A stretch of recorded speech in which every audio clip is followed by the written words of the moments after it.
Ladies and gentlemen, boys and girls, children of all ages, welcome to the Robert Sports Show. I'm your host, Robert. Alright, the big man wearing red is all done for the season. 365 days until he returns.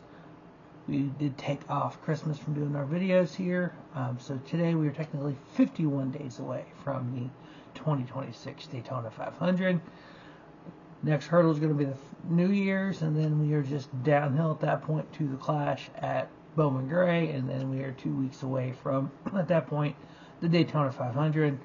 Obviously, this time of year, not a lot of news in NASCAR coming out. We did have the big machine racing announcement this week.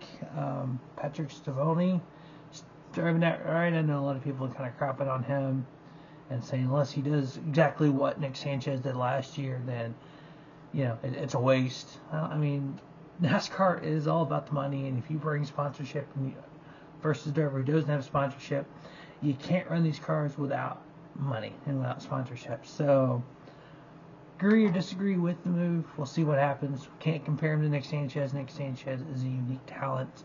Hopefully he finds a good ride in Xfinity and or truck for 2026.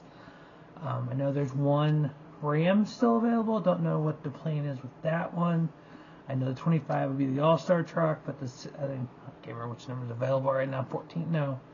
So 12 is Butterbean, 10 is Dye. The 14 is available, I believe. So I know everyone thinks they want who should be in the 14. Think about the history of the 14. His idol was AJ Foyt. Y'all know where I'm going with this. He'll probably be, since he's running full time in a different series, he'll probably be in 25, hopefully, a few races.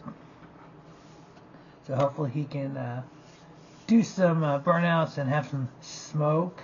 I'll come off tires. Anyway, we are going to profile car 52, then we'll move forward to 51. 52 would have been yesterday, Christmas Day.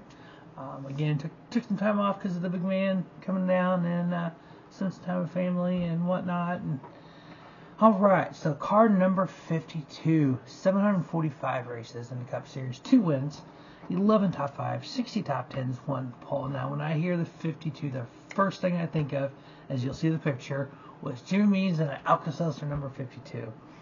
Obviously, after doing some research, obviously later on, it was part of Rickway Racing, and it had some other drivers throughout the years. But yeah, the first one I think of is Jimmy Means. Now, and I've said this in other videos, if at one time, I've kind of changed this now, but at one time, if I ever, hit the $1 billion lottery, which was one in Arkansas, unfortunately, and I don't live in Arkansas, and I started my own Cup team, our own NASCAR team. I had 5 numbers I wanted to use. This is obviously before the charter thing, and before charter limit of 3 and all that, but I wanted the 5 teams in the Cup. I wanted the 7, honorary Brown Quickie, the 34, honorary of Wendell Scott, the 52 because of Jimmy Means, the 71 because of Dave Marcus, and the number 90 because of Jenny Donlevy.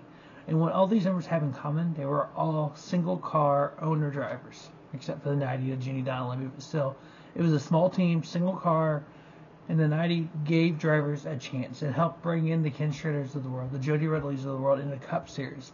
So my thought process at one time, again, it's kind of still there a little bit to a point, but thought process at one time was the 4, 7, the 34, the 52, and the 71 full time.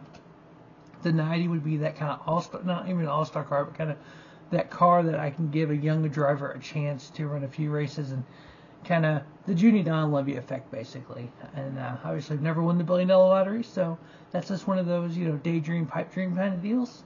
As time has passed with that, a lot of now I look at kind of what car numbers haven't won that much or haven't had that much stats, and kind of find drivers to put in those cars and have that driver in my team be the kind of elite of those numbers, like the 58 and the 85. So that'd be a cool 2 of the cars, and find 2 other numbers kind of similar to that.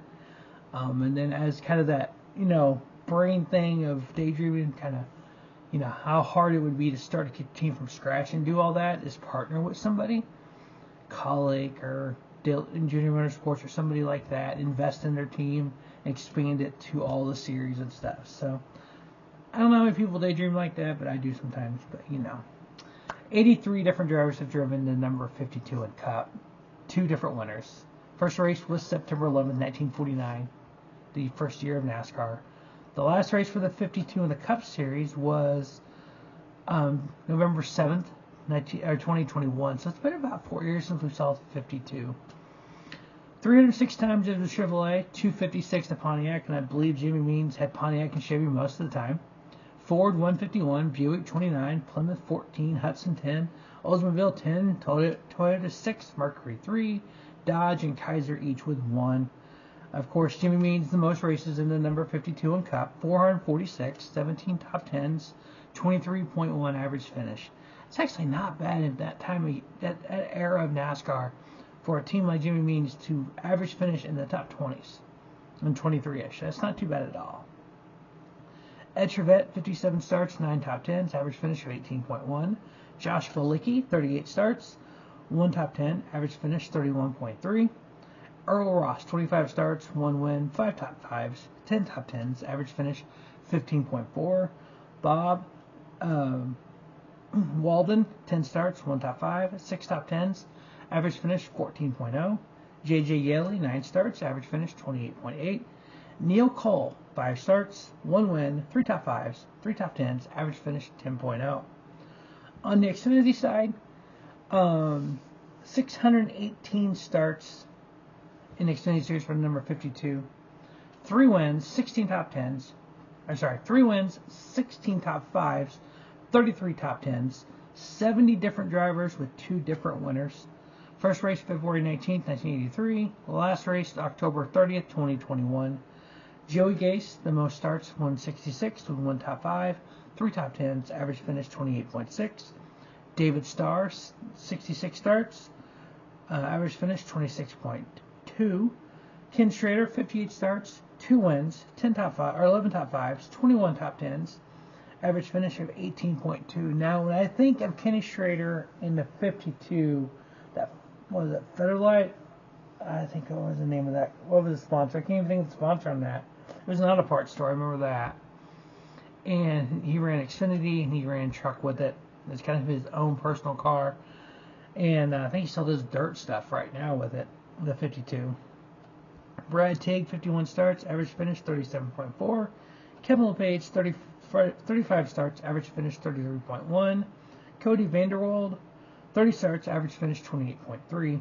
On the truck side, obviously we know the 52 is still active with Stuart Hallmar Racing. Stuart Friesen driving it. We know he got injured last year in that dirt late model race, which was disgusting to watch. If you've seen the highlights of that, the fact that he walked away with the injuries he did was shocking. That we still have Stuart Friesen here to race in 2026. From all the reports that I've seen, he's making a recovery, which is good. He should be fully recovered by Daytona, so that should be good as well. Obviously, they're adding a second team this year, full-time to 62. No announcement yet on who will be driving it. My thought would be possibly maybe not an all-star truck, but kind of a different driver kind of here. Maybe some Corey Heim in that truck, and then Corey doing other stuff as well. He's supposed to be racing, obviously, for 2311 as their 4th driver. Probably a few races with Robin Hood as a sponsor. I'm assuming a 3rd car from Sam Hunt, maybe, as some part-time. Because I don't really see 2311 adding an Xfinity team. Maybe they do now. Who knows? But we'll see what happens with that. I know everyone's wanting Corey Heim in Cup.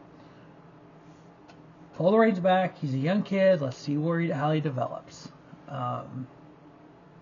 Stuart Friesen, 194 starts in that 52 Friesen Hallmar truck. 4 wins, 51 top 5s, 91 top 10s, average finish 13.6. And that's what made that crash he had this year so much worse is he had won. He was in the playoffs, unfortunately, until that. The truck still did well with Cade Honeycutt, but we know Cade will move on to the 11 for Tricon next year. Not replacing Corey Heim. Basically, he's taking Corey's ride, but the problem that Caden's going to run into is everyone's going to see what Corey Heim did last year and be like, why can't Cade Honeycutt do that? 2 different drivers, different year, got to let Caden develop. He's still a young guy. Ken Schrader, 75 starts, 1 win, 8 top 5s, 26 top 10s, average finish 17.0. Mike Wallace, 49 starts, 6 top 5s, 22 top 10s, average finish 15.5. Scott Hansen, 24 starts, 1 top 5, 3 top 10s, average finish 16.8. Toby Butler, 15 starts, 4 top 10s, average finish 20.1. And the Forsaken Kane Hundicap, 8 starts, 7 for Stuart Friesen, 2 top 5s, 5 top 10s, average finish 9.5. Obviously, if he can have a season like that, sprinkle in some wins, he'll make, if we have a playoff, he'll make the playoff. Otherwise, I think he should be top 5-ish in points, if not champion, obviously. But we don't know that format yet. I'm kind of leaning toward full season. I could also see, because the way Chris Rice talked, and I know anyone that goes on XM NASCAR radio and they say something that a fan doesn't agree with, oh, they're just a NASCAR show. NASCAR's paying them to say that. I don't think that's the case with Chris Rice, but I could be wrong. I think it's full season, personally. I want to see some type of playoff. It either be the chase or it be a playoff like we've had. But I think with the PR from the lawsuit, some of the stuff that came out, how all of a sudden everyone's behind RC because some of the stuff came out. Everybody's behind Denny because Denny sued NASCAR. So this has been kind of that, weird kind of dynamic this offseason, the non-racing season. I think it's a full season. I think a chase isn't going to get fans behind it as much. And even Steve O'Donnell, or Phelps, one of the Steves, said that the new format would be something that they want the fans to buy in on and the competitors to buy in on. I think after 20 years of chase/playoffs, I think to get everyone to buy in, we're going to have to go full season. What's going to happen? And I can foresee this. You can bookmark this. We're going to go full season, 3 to 5 years. During that 3 to 5 years, the majority, we're going to have either really and not really competitive for the championship, where it's like wrapped up a race early, maybe 2 guys that go to the last race with a chance to win the championship, kind of a ho-hum kind of time. We're going to do that for 5 years, 3 to 5 years. And then NASCAR's going to come out and say, okay, everyone wanted the playoffs. All right, everyone wanted to get rid of the playoffs, wanted full season points. We've done it. Here's what's happened. We've not really had a battle for our championship. Ratings are XYZ or whatever it is. We're going to go back to the chase. We're going to basically just cycle it back through, which I'm fine with.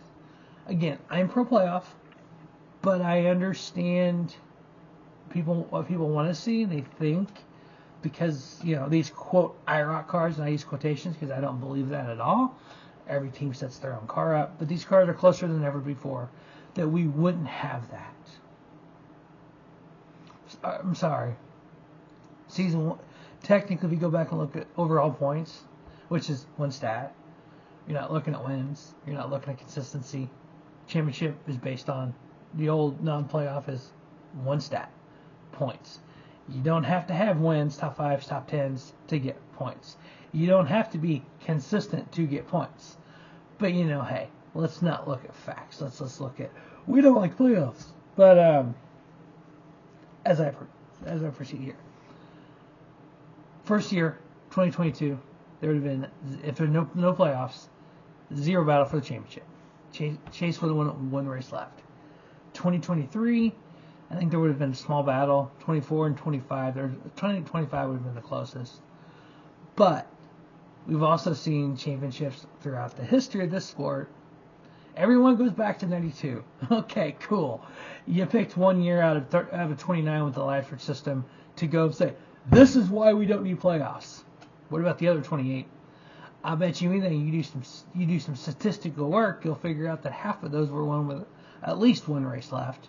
You'll find that of the half left, the vast majority were only 2 drivers with a good chance to win the championship, sometimes possibly a third. You never had more than 3 drivers, except for 1992, with a shot to win the championship. There's also quite a number of years there where the champion had to go into the last race of the year and finish in the the last 20, top 25 to win a championship or top 40.